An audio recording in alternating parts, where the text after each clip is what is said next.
नमस्कार साथियों, मेरा नाम दिव्य प्रकाश सिसोदिया है। मैं जिला बिजनौर उत्तर प्रदेश का रहने वाला हूँ। मैंने यूपीपीसीएस 2018 की परीक्षा में कॉमर्शियल टैक्स डिपार्टमेंट में 16वीं रैंक हासिल की है, जिसके तहत मुझे असिस्टेंट कमिश्नर का पद प्राप्त हुआ है। तो आज डीकेटी के मंच के माध्यम से मैं आपसे कुछ अपनी रणनीति शेयर करूँगा और कुछ बिंदुओं को समझाने का प्रयास करूँगा कि कैसे हम अपनी तैयारी करें। तो मुख्यतः मेरा जो विकल्प होगा वह ये होगा कि मैं आपसे 3-4 बिंदुओं पर विशेषतः बात करूं। पहला बात यह होगी कि क्योंकि मैं एक हिंदी माध्यम का छात्र हूं, तो मैं अपनी रणनीति बताऊंगा कैसे हिंदी माध्यम में हम एक अच्छी रैंक प्राप्त कर सकते हैं सिविल सेवा परीक्षा में। दूसरा ये होगा कि मुख्य परीक्षा लिखते समय हमें किन बातों का ध्यान रखना चाहिए, कौन कौन से बिंदु हैं, कौन कौन सी बातें हैं जिन पर हमें फोकस करना है, ताकि जो हमारी रणनीति है, जो हमारी परीक्षा का लिखने की क्षमता है, वो परीक्षा को प्रभावित कर सके और हम अच्छे मार्क्स ले आएँ। तीसरा यह होगा कि जो आपका ऑप्शनल होता है उसके लिए मैं आपको बताऊंगा, और इंटरव्यू की तैयारी हम कैसे करें उस पर भी मेरा विशेष फोकस रहेगा। तो चलिए हम शुरू करते हैं अपने पहले बिंदु से कि हिंदी माध्यम का छात्र होकर हम कैसे सिविल सेवा में अच्छा प्रदर्शन कर सकते हैं। तो जैसा कि मेरा मानना है कि मैं हिंदी माध्यम का ही छात्र हूँ, मेरी सभी जो शिक्षा दीक्षा है वो ग्रामीण परिवेश में हुई है। तो हिंदी माध्यम के स्कूल में पढ़ा हूँ, मेरी प्रारंभिक शिक्षा, माध्यमिक शिक्षा सभी हिंदी माध्यम में हुई है। तो मेरा मानना है कि जैसा कि हम देखते हैं कि एक ट्रेंड चला हुआ है कि एक डर बैठ जाता है हमारे अंदर कि अंग्रेजी माध्यम से हम कैसे कम्पीट कर पाएंगे, क्योंकि पिछले कुछ सालों से हम देखते हैं कि रिजल्ट लगातार हिंदी माध्यम का गिरता जा रहा है। तो आपको पहली बात तो आपको अगर ये परीक्षा पास करनी है तो आपको ये डर अपने अंदर से निकाल देना है कि आप हिंदी माध्यम के छात्र हैं। क्योंकि जब तक आपके अंदर ये चीज़ें रहेंगी कि आप हिंदी माध्यम के छात्र हैं और आप कैसे ये परीक्षा पास कर सकते हैं, तो एक मनोवैज्ञानिक तनाव आपके अंदर रहेगा ही रहेगा, जो आपके पढ़ाई के दौरान एक रुकावट जैसी स्थिति आपके सामने पैदा कर देगा। तो आप बिल्कुल भी ना ये सोचिए, बिल्कुल बेझिझक आप पढ़िए, क्योंकि ऐसा कुछ नहीं है कि कोई माध्यम मैटर करता है, चाहे अंग्रेजी माध्यम हो चाहे हिंदी माध्यम हो। अगर आप अच्छा करेंगे, अच्छा पढ़ेंगे, अच्छा लिखेंगे तो मार्क्स आपको ज़रूर मिलेंगे। हालाँकि हिंदी माध्यम के साथ ही समस्या है कि कुछ रिसोर्सेज हमारे पास नहीं उपलब्ध हो पाती हैं, बहुत मुश्किल से रिसोर्सेज मिलती हैं। तो उसके लिए आप ये काम कर सकते हैं कि जो आपकी बुक लिस्ट है कि एनसीईआरटी तो आप पढ़ते ही होंगे, एनसीईआरटी कुछ जैसे पॉलिटिकल लक्ष्मीकांत हो जाती है, इतिहास के लिए बिपिन चंद्र, सतीश चंद्र, आर एस शर्मा जैसी किताबें हैं। ज्योग्राफी के लिए आप परीक्षावाणी जैसी प्रकाशन उठा सकते हैं, जो कि मैंने पढ़ा था, हालांकि वो प्री के लिए ज़्यादा महत्वपूर्ण था। मेंस के लिए आप क्या कर सकते हैं, एक सिलेबस अपने पास रखिए और उसमें जो टॉपिक होते हैं उन टॉपिक को चाहे आप यूट्यूब की सहायता से पूरा कीजिए या इंटरनेट की आप सहायता ले सकते हैं। तो इस तरह से आप देखेंगे कि आपकी तैयारी जो है दिन प्रतिदिन बढ़ती चली जाएगी।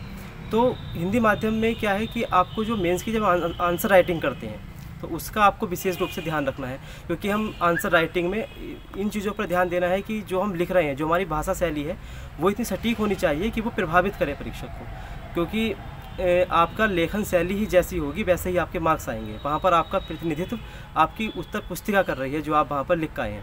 तो मेंस की तैयारी के लिए जो आपको ध्यान रखना है वो ये ध्यान रखना है, एक तो आपका जो आंसर हो वो टू द पॉइंट होना चाहिए। मतलब ऐसा ना हो कि आप थ्योरी लिखते जा रहे हैं, तो टू द पॉइंट आप अपने आंसर रखिए। और दूसरा आप इस बात का ध्यान रखिए कि जहाँ भी आपको ज़रूरी हो वहाँ पर आप ग्राफ का अगर यूज कर सकते हो, ग्राफ बनाकर समझा सकते हैं अपनी बात को, या कोई डायग्राम बना सकते हो वो बना सकते हैं। मैप अगर आप यूज करते हो मैप बनाइए आप। तो इन सब चीज़ों का आप ध्यान रखेंगे और कोशिश कीजिए कि सभी प्रश्न करने की आप कोशिश करें, हल करें। और लेकिन ऐसा ना हो कि आपकी क्वालिटी गिर जाए। तो गुणवत्ता का ध्यान रखते हुए प्रत्येक प्रश्न को आप अटेंड करने की कोशिश कीजिए, तो आपके लिए ज़्यादा बेटर होगा। और इसके लिए आपको क्या करना होगा, आपकी जो राइटिंग स्पीड है उस पर आपको विशेष फोकस करना होगा। क्योंकि 2018 में पहली बार ये पैटर्न आया था कि जब यूपीएससी के बेस पर ये परीक्षा ली गई थी, तो वहाँ पर मैंने ये खुद भी महसूस किया कि अगर आपके पास राइटिंग स्पीड है और अच्छा लिखने का स्किल है, आपको तरीका पता है, आप एक बॉडी स्ट्रक्चर अच्छा कर पा रहे हैं अपने आंसर का, तो मुझे लगता है कि बहुत ज़्यादा बेनिफिट होगा। मैंने अपने प्रत्येक आंसर में यही किया था और उसका मुझे फ़ायदा भी मिला। मैं आपको बता दूं, ये मेरा पहला प्रयास था और मुझे ये सफलता पहले प्रयास में ही मिली है। तो हिंदी माध्यम में ही बच्चे आ रहे हैं, ऐसा घबराने वाली कोई बात नहीं है। बस ज़रूरी है कि आप अपनी तैयारी जो है वो इस हिसाब से लेकर चलिए कि आप कम्पीट कर सकें। आपको ऐसा ना हो कि आप अपने आप को ऐसा महसूस करें कि हिंदी माध्यम में रिजल्ट डाउन हो रहा है तो मेरा कैसे होगा, मैं नहीं कर सकता। ऐसा अगर आप सोचेंगे तो बिल्कुल आपके ऊपर एक प्रेशर जनरेट होगा और वो आपकी परीक्षा में कहीं ना कहीं रुकावट डाल देगा। तो परीक्षा की तैयारी के दौरान आप ऐसा कर सकते हैं, मेंस के लिए अगर आपको लगता है कि आपको अपनी राइटिंग स्किल्स को इम्प्रूव करना है तो उसके लिए आप टेस्ट सीरीज़ का भी सहारा ले सकते हैं, जो आपके लिए बहुत फ़ायदेमंद होगा। क्योंकि टेस्ट सीरीज अगर हम लिखते हैं तो हमको अपनी कुछ कमियां तो पता चलती हैं, ताकि साथ ही साथ हमारा जो टाइम मैनेजमेंट है वो बहुत बेहतर हो जाता है, और हम जो ताकि हमसे एग्ज़ाम में कुछ प्रॉब्लम्स आए हमारे सामने तो वो प्रॉब्लम्स हम पहले ही फेस कर लेते हैं, तो उसके लिए हम खुद को सुधार करने की प्रक्रिया में लग जाते हैं। तो सुधार की वही स्थिति हमारे अंदर आ जाती है जब हमको लगता है कि हम अच्छा कर सकते हैं। तो उससे आपके दो फ़ायदे होंगे। पहला तो आपकी राइटिंग स्पीड अच्छी होगी, आपका टाइम मैनेजमेंट अच्छा होगा। दूसरा कि आपका सिलेबस भी कवर होना शुरू होगा कि आपको पहला टेस्ट ज्योग्राफी का लिखना है, हिस्ट्री का लिखना है, हिस्ट्री के किस टॉपिक का लिखना है।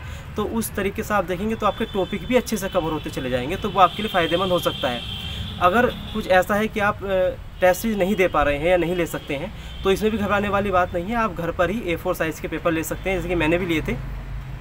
उन पर आप अपनी प्रैक्टिस कीजिए। अपना जो आप लिखते हैं, जो भी आप पढ़ते हैं, लिखते हैं, तो वो कोई आपके विश्वसनीय व्यक्ति होंगे जो इस फील्ड में हों, या जिन्हें आपको लगता हो आपको कि वे आपकी कुछ कमियां बता सकते हैं, तो वो ज़रूर आप शेयर कीजिए, अपने दोस्तों में शेयर कीजिए कि भाई मैंने ये आंसर लिखा है, ये चेक कीजिए, बताइए।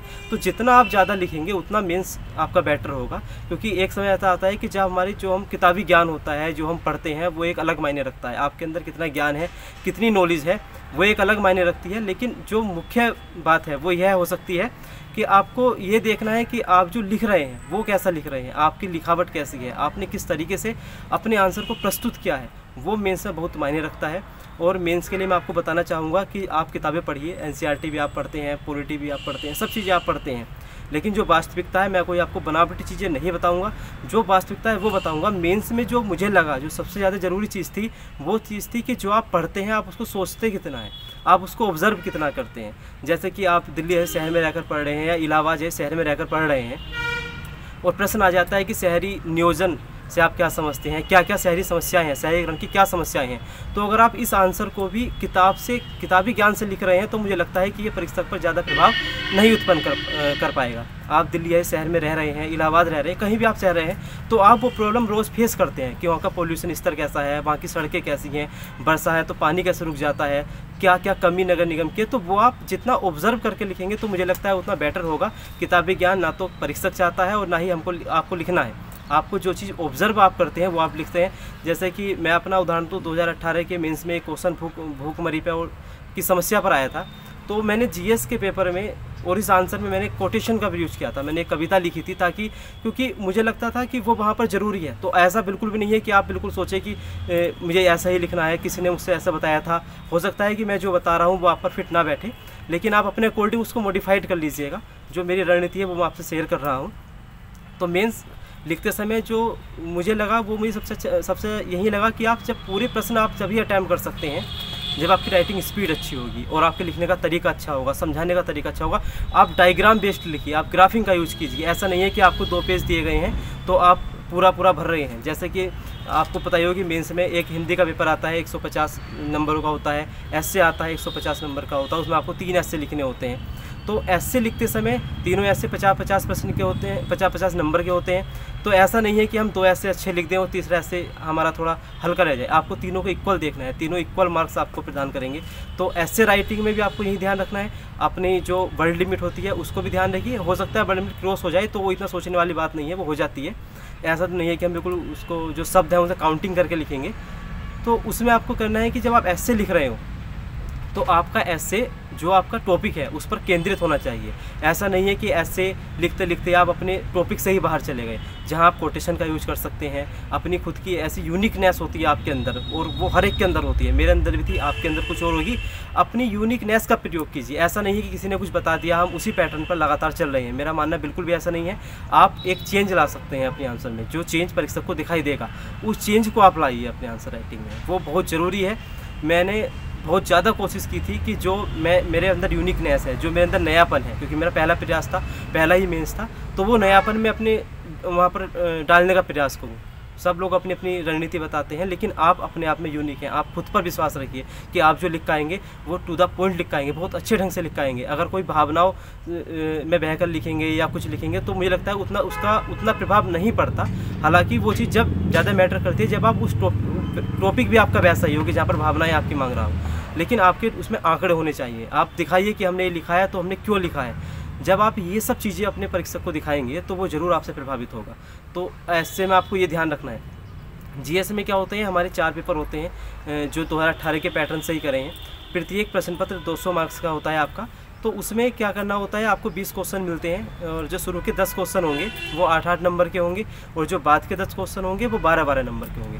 तो शुरू के 8 क्वेश्चन है वो 125 वर्ड्स में आपको लिखने होते हैं और बाद वाले 200 वर्ड्स में लिखने होते हैं। तो आप लिखते समय ये बात ध्यान रखिए कि वर्ड लिमिट जो आपको दी गई है उसका आप बिल्कुल ध्यान रखिए, लेकिन ऐसा नहीं है कि अगर वर्ड लिमिट आपकी थोड़ी बहुत क्रॉस हो रही है तो आप डर रहे हैं उस चीज़ से, ऐसा बिल्कुल भी नहीं है। आप अपनी बात को कहिए, आप अपनी बात को लिखिए, क्योंकि मुझे लगता है कि लिखने के नंबर मिलेंगे, अच्छा लिखेंगे तो बहुत अच्छे नंबर मिलेंगे। गुणवत्तापूर्ण अगर आप अपना कर आएंगे तो आपको बहुत अच्छे नंबर मिलेंगे, ये मेरा मानना है। तो आपको बिल्कुल ऐसा नहीं सोचना है। और लिखते समय एक बात का और ध्यान रखना है, आपको टू द पॉइंट लिखना है। ऐसा नहीं है कि आप एकदम ऐसे टाइप आपने जीएस में लिख दिया है, पूरा पॉइंट लिखिए। कोई क्वेश्चन आता है, जैसे कि अगर क्वेश्चन आया था कि मौर्यकालीन कला संस्कृति से कोई क्वेश्चन आ जाता है, तो आप ऐसा नहीं कि आप मौर्यों का राजनीतिक इतिहास लिखना शुरू कर दें। आप सीधे कला संस्कृति पर आइए, मौर्य साम्राज्य का थोड़ा सा परिचय देकर। आपकी बॉडी पूरी कला संस्कृति पर बेस्ड होनी चाहिए। हो सकता है तो आप स्तंभों के आप वहाँ पर डायग्राम भी बना सकते हैं। तो वो सब चीज़ आपके ऊपर मैटर है कि आप अपनी बॉडी को किस तरह से डिज़ाइन करते हैं, और आपका बॉडी डिज़ाइन आपको मार्क्स दिलाएगा। बाद में जाते जाते आप निष्कर्ष भी जरूर लिखते हुए जाइए, तो एक आपका आंसर एक बॉडी में जो है वो बदल जाएगा। जैसे कि मेरा अपना खुद का है कि मेरा मेंस में कोई आंसर नहीं छूटा था, हालांकि कुछ क्वेश्चन ऐसे थे जो मुझ पर थोड़ा कम आते थे मुझे, लेकिन वो भी मैंने कोशिश की थी कि मैं उनको लिखूं और मैंने लिखे थे। और जो मुझ पर अच्छे से क्वेश्चन आते थे तो मैं आपको बिल्कुल वास्तव बता रहा हूँ, मेरा कोई क्वेश्चन नहीं छूटा था, कोई पेज मैंने ऐसा नहीं छोड़ा था कि मैं कहीं लिख ना पाया हूँ, क्योंकि मेरे पास लिखने के लिए बहुत था। यूनिकनेस मैंने अपनी वहाँ पर दिखाई। ऐसा बिल्कुल भी नहीं है कि मैंने किताबी ज्ञान लिखा, सब कुछ किताब से याद करा हुआ लिखा। मैं आपको बता रहा हूँ, जब आप मेंस लिखने बैठेंगे और आपके पास टाइम कम होगा तो आपके दिमाग में कुछ नहीं आएगा, आप सब भूल जाएंगे कि मैंने क्या पढ़ा था, क्या लिखा था। वहाँ पर मेंस क्या है, मैं आपको एक शब्द में कहूँ तो मेंस है आपकी एट प्रेजेंट टाइम पर आपके माइंड की क्या क्रिएटिविटी है, आप क्या सोचते हैं, आपको प्रश्न पढ़कर क्या क्या विचार आपके दिमाग में आए हैं और उन विचारों को आप किस तरह से संजो कर आते हैं, वो है मेंस। वो आप जितना अच्छा लिखेंगे आपको उतना बेटर उसका रिजल्ट मिलेगा। ऑप्शनल सब्जेक्ट आप सबका अपना अलग अलग हो सकता है। मेरा इतिहास था, किसी का ज्योग्राफी होगा, किसी का समाजशास्त्र होगा, कुछ साइंस बैकग्राउंड वाले होंगे। तो इसमें भी आपको ऐसा लगता है कि ऑप्शनल जो आपका सब्जेक्ट होता है, मेरा मानना है कि उस पर आपकी सबसे ज़्यादा अच्छी पकड़ होती है, क्योंकि वो आपका 400 नंबर का आपका आता है और आपके ही सब्जेक्ट से आपको क्वेश्चन मिलते हैं। तो ऑप्शनल मेरा इतिहास था, तो इतिहास की स्ट्रेटजी मैं आपको शेयर करूंगा। लेकिन आपको जो भी सुन रहे हैं, चाहे आपको ऑप्शनल कुछ भी, आपको ये ध्यान रखना है कि ऑप्शनल में आप एक अच्छा मार्क्स, एक अच्छा स्कोर क्रिएट करेंगे तो वो आपके मेंस में बहुत ज़्यादा फ़ायदा देगा। क्योंकि जीएस में अगर हम थोड़ा वीक रह जाते हैं तो मेंस हमारे वहाँ पर कमी पूरी कर देता है। मेरा तो यही कहना है कि आप सबको इक्वल टाइम दीजिए, इक्वल टाइम मैनेजमेंट रखिए अपने पास, और इसी ढंग से लिखिए कि आपका जो लिखावट हो वो कहीं ना कहीं प्रभावित करे परीक्षक को। जो इसका अंतिम चरण होता है वो साक्षात्कार का होता है। साक्षात्कार में आप मेरा तो ये मानना है कि आप जैसे हैं वैसा दिखिए, आप जिस एज के हैं, जिस रंग ढंग से आप निकल कर आए हैं वैसा दिखिए। कोई बनावटीपन वहाँ पर नहीं लगता है अच्छा। हालांकि जो कुछ चीज़ें होती हैं जो करनी होती हैं कि जाइए आप गुड मॉर्निंग या गुड जो भी आपका समय है वो बोलिए, अच्छे से बैठिए, परमिशन लीजिए, थैंक यू बोलिए, धन्यवाद बोलिए, वो एक अलग मैटर करता है। लेकिन जो मेरा मानना है वो ये है कि इंटरव्यू टाइम पर आपका बनावटीपन बिल्कुल भी काम नहीं करेगा। जैसे मेरा पहला इंटरव्यू था, मैंने अपनी लाइफ में अभी तक कोई इंटरव्यू कहीं फेस नहीं किया था, ना कहीं स्कूल में, ना कहीं किसी पब्लिक सेक्टर में, कहीं मैंने कोई इंटरव्यू फेस नहीं किया था। ये मेरी लाइफ का पहला इंटरव्यू था। और ये समय भी ऐसा था कि कोरोना के चलते मैं कहीं मॉक इंटरव्यू भी नहीं ले पाया था। मैंने कहीं से ना तो कोई मॉक इंटरव्यू लिया किसी कोचिंग पर, और ना ही मैंने कहीं ऑनलाइन इंटरव्यू लिया। लेकिन ये अवस्था कि जब आप मेंस लिख देते हैं तो आपके पास नॉलेज अच्छी खासी हो जाती है। आपके इंटरव्यू में जो होता है वो आप किस तरह से अपने आप को अभिव्यक्त कर सकते हैं, आप अभिव्यक्ति क्या है वो बहुत ज़्यादा मैटर करता है। आप कैसे समस्याओं का समाधान कर सकते हैं, कैसा आप उनके सामने प्रस्तुत होते हैं, अपनी बात को आप किस ढंग से रखते हैं, वो वहाँ पर मायने रखता है। तो इंटरव्यू के लिए आप तैयारी करिए। हो सकता है आप मॉक टेस्ट ले सकते हैं, मॉक इंटरव्यू ले सकते हैं, वो आपके ऊपर डिपेंड करता है कि आपको जैसा अच्छा लगे। मैंने कोई मॉक इंटरव्यू नहीं लिया था, मेरी जो तैयारी हुई थी वो घर पर हुई थी। घर में आप ये कर सकते हैं कि जो आपके आसपास या आपके घर में कोई हो सकते हैं ऐसे सज्जन लोग हों, पढ़े लिखे लोग हों, तो उनको आप अपने सामने बैठाइए, उनसे क्वेश्चन पुटअप करिए। मैंने भी ऐसे किया था, मेरे घर में थे तो मैंने उनके साथ ऐसे किया था कि मैं उनके सामने बैठता था, बिल्कुल उसी ढंग में बैठना जैसा आप इंटरव्यू ही दे रहे हैं, उसी ड्रेसअप आप करिए। और एक काम और करिए कि आप अपनी वीडियो भी बनवाइए, किसी को फ़ोन दे दीजिए। कोई ऐसा नहीं है कि घर में फ़ोन होते हैं, फ़ोन दे दीजिए, तो बाद में उस वीडियो को आप देखिए, म्यूट करके भी सुनिए और ऑडियो में भी सुनिए, तो आपको पता चलेगा कि आपके चेहरे के एक्सप्रेशन कैसे हैं, आप बोल कैसा रहे हैं। आप कहीं ऐसा तो नहीं कि आप जो अपने डेली यूज वाले वर्ड हैं वो आप इंटरव्यू में प्रयोग कर रहे हैं और वो अच्छा नहीं लगेगा वहाँ पर, तो आप उन सब गलतियों को अपनी खुद भी पकड़ सकते हैं। और मेरा यही मानना है कि जितनी गलती आप खुद पकड़ सकते हैं तो मुझे लगता है उतना ही प्रभाव, उतना ही सुधार आप ज़्यादा करने की स्थिति में होंगे। आप ये भी कर सकते हैं कि एक ऑडियो रिकॉर्ड कर सकते हैं। अगर आपको लगता है कि आपके पास कोई भी नहीं है तो आप एक अपना फ़ोन रखिए, ऑडियो रिकॉर्ड कीजिए अपनी आवाज़ की, खुद ही क्वेश्चन पुटअप करिए, खुद ही आंसर पुटअप कीजिए, कहाँ से क्वेश्चन निकल सकते हैं, अब परीक्षक क्या पूछ सकता है, अब इंटरव्यूअर हमसे क्या पूछ सकता है। तो ऐसा अपने दिमाग में रखिए। आप क्वेश्चन भी खुद जनरेट करेंगे, आंसर भी खुद देंगे, तो आपको डबल बेनिफिट देगा। आप पकड़ लेंगे कि अगर मैंने इस प्रश्न का आंसर ये दिया तो हो सकता है कि मेरे आंसर में से जो साक्षात्कार बोर्ड है वो ये प्रश्न दूसरा निकाल सकता है। तो आप ऐसे कीजिए, अपनी खुद की ऑडियो बनाइए, जो विश्वसनीय लोग हैं उनको वो ऑडियो भेजिए, अपने परिवार में सुनाइए। तो वो कहीं ना कहीं आपकी, जब आप रात को सोने जाते हैं तो अपने कान में ईयरफोन लगाइए, वो ऑडियो सुनिए, आप अपनी गलती खुद पकड़ लेंगे कि यार मैं इससे अच्छा आंसर भी शायद दे सकता था। तो ये पूरी रणनीति होती है। बाकी बुक लिस्ट तो आपको पता ही है, मैं यहाँ कोई बुक लिस्ट ऐसा कुछ शेयर करूँगा वो आपको सब पता है। मैं अपना केवल जो मेरी वास्तविकता है वो मैं आपके साथ शेयर करने के लिए आया था। तो बुक लिस्ट में तो यही है कि आप अपना जो NCERT है वो बेस आपका क्लियर कर ही देगी। हिस्ट्री के लिए आप बिपिन चंद्र, सतीश चंद्र और RS शर्मा प्राचीन भारत के लिए पढ़ सकते हैं। लेकिन मायने यही रखता है कि आप जो पढ़ रहे हैं वो आप किस तरह से अभिव्यक्त कर सकते हैं, उसे आप किस तरह से बोल सकते हैं, किस तरह से लिख सकते हैं, वो सब चीज़ आपके मायने रखती है। जब आप मेंस देने बैठेंगे वो सब चीज़ आपको खुद ही पता चलेगी। तो बिल्कुल अपनी वास्तविकता में रहिए। हिंदी माध्यम के हैं तो हिंदी को अपनी ताकत बनाइए। आप हिंदी की भाषा शैली जितनी अच्छी लिखेंगे उतना ही परीक्षा प्रभावित होगा। तो आप अपनी हिंदी मजबूत कीजिए। हिंदी माध्यम के साथ दिक्कत ये है कि हम लोग साइंटिफिक नहीं लिखते हैं, हम लोग कहीं ना कहीं अपनी लिखावट में, अपनी भाषा शैली में शब्दों का अच्छा चयन नहीं करते हैं। तो आप उस चीज़ को अपनी देखिए और गौर कीजिए कि आप कहाँ गलती कर रहे हैं, आपकी हिंदी की भाषा शैली कैसी है, लिखावट कैसी है।